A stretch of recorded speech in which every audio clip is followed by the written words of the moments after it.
Ao longo dos anos, ouvimos diversas histórias de homens serial killers que chocaram o mundo. Os famosos assassinos em série, conhecidos assim por cometerem uma sequência de crimes, sempre seguindo um jeito específico ou um modus operandi semelhante. Embora no geral a maioria dos casos ao redor do mundo sejam cometidos por homens, isso não quer dizer que não existam mulheres capazes de cometerem atrocidades tão bizarras quanto. Você já ouviu falar de histórias de mulheres serial killers? Será que você não mora ao lado de alguma? Fala galera, seja bem-vindo a mais um vídeo do canal Fatos Dinâmicos, eu sou o Hélio. E eu sou a Lai. Aproveite e já se inscreva no nosso canal e deixe seu like.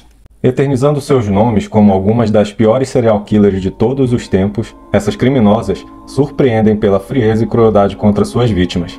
De séculos atrás até os dias de hoje, elas não foram menos perigosas e letais que os homens.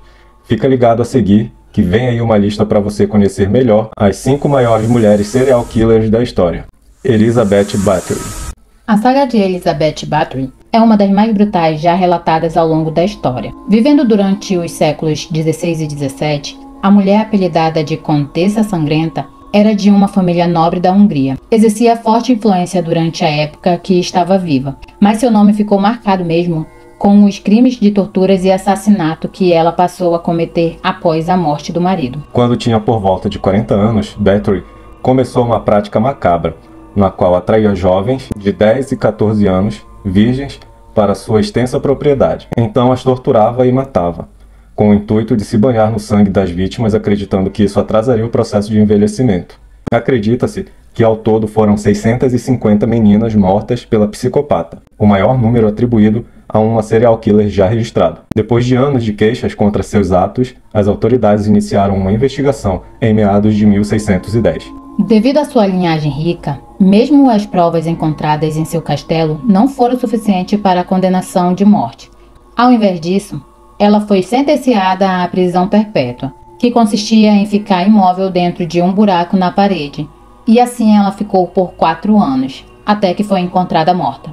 Delphine LaLaurie.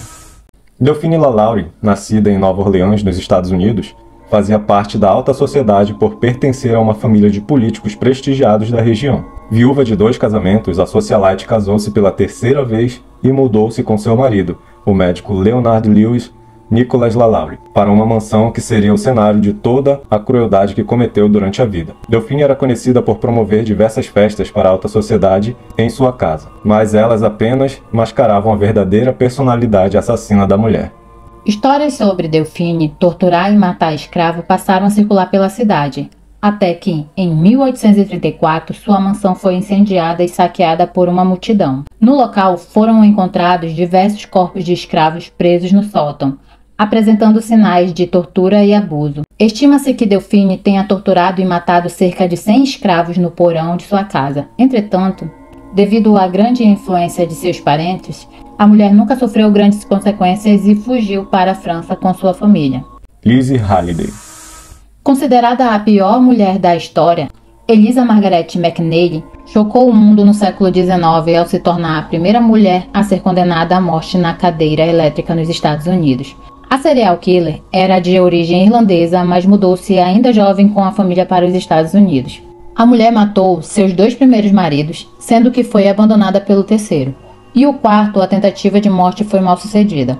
Ela então tentou recriar a vida na Filadélfia e passou a viver com uma família amiga de seus pais. Em pouco tempo, ela incendiou a loja na qual trabalhava, visando coletar o seguro. Após passar um tempo na prisão, voltou para a sociedade, mas seu comportamento instigou os vizinhos, que exigiram uma inspeção da polícia na casa onde ela morava.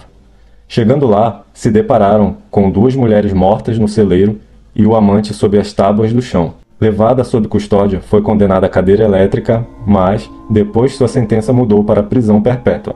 Na instituição onde passou o resto de sua vida, cometeu mais um crime, esfaqueando 200 vezes com uma tesoura a enfermeira Nellie Weeks, em 1906. Aileen Wuornos. Nascida em Michigan, nos Estados Unidos, Aileen Carol Pittman, conhecida como Ellie Wuornos, foi adotada por sua avó materna junto com seu irmão, pois seu pai era um molestador e sua mãe saiu de casa quando eles ainda eram bebês. Sua vida nunca foi fácil, e desde criança, Aileen sofreu abusos por parte de seu avô e até mesmo de um amigo dele, de quem engravidou aos 14 anos e entregou o bebê para adoção.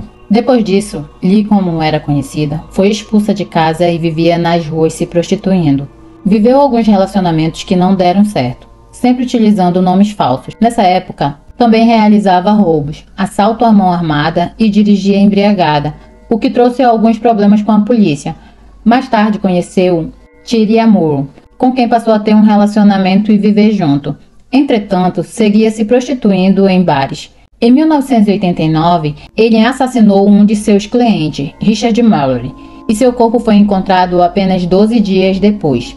Segundo ela, Richard teria abusado e a ameaçado de morte. No ano que se seguiu, Eileen matou mais 6 homens, todos com tiros a queima-roupa, e levou seus pertences. Pelas semelhanças nos casos, as autoridades entenderam que se tratava de uma serial killer à solta. Em 1991, Eileen Wuornos foi presa como suspeita dos assassinatos e posteriormente confessou seus crimes, alegando legítima defesa em todos os casos. Recebeu 6 sentenças de morte em seus julgamentos, que aconteceram de 1992 a 1993, e foi executada em 2002.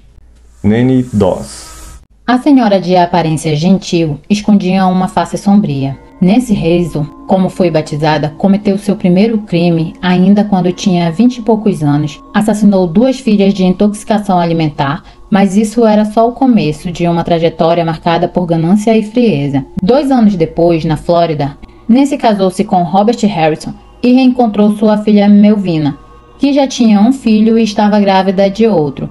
Nancy ajudou a realizar o parto do bebê, que morreu minutos depois de seu nascimento. Malvina afirmava ter visto a mãe o matando, mas ela negava. Menos de um ano depois, o filho mais velho de Malvina, de apenas 2 anos de idade, morreu por asfixia. Além disso, certa noite, seu marido voltou para casa e abusou de Nancy. Decidida a acabar com aquela situação, Nancy colocou veneno de rato na bebida do marido, que morreu de forma dolorosa.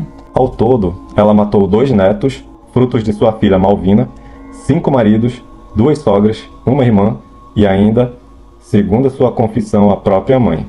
A razão para os crimes era o seguro financeiro que ela recebia depois do óbito, teorizou a polícia. Após a morte do 5º esposo, ela foi presa e condenada à prisão perpétua. Ela morreu de leucemia em 1965, aos 60 anos. Que sinistra essa lista, hein? Bem complicado, já pensou?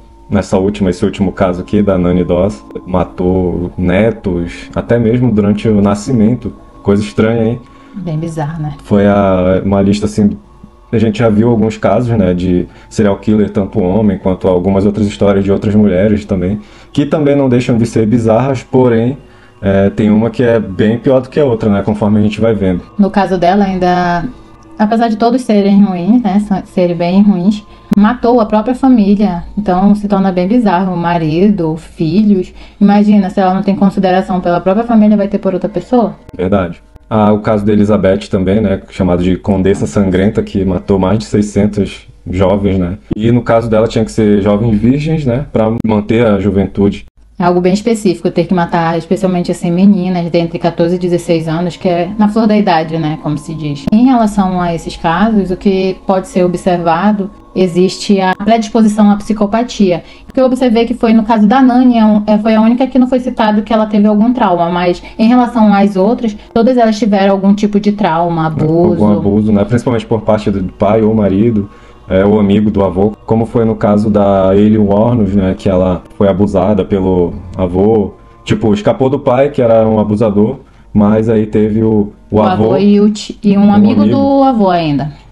Que inclusive engravidou ela, né, e ela teve que colocar a criança para adoção, enfim. E ela também saiu de casa, foi se prostituir, então já se torna muito turbulenta, né, a mente foi de muito uma pessoa pesado, né, dessa. pra ela, assim, foi tipo uma sucessão de porrada, assim, da vida. Foi bem difícil a vida dela desde criança até a fase adulta. E, infelizmente, ela acabou condenada, né, à pena de morte e cumpriu a pena, né, até o fim.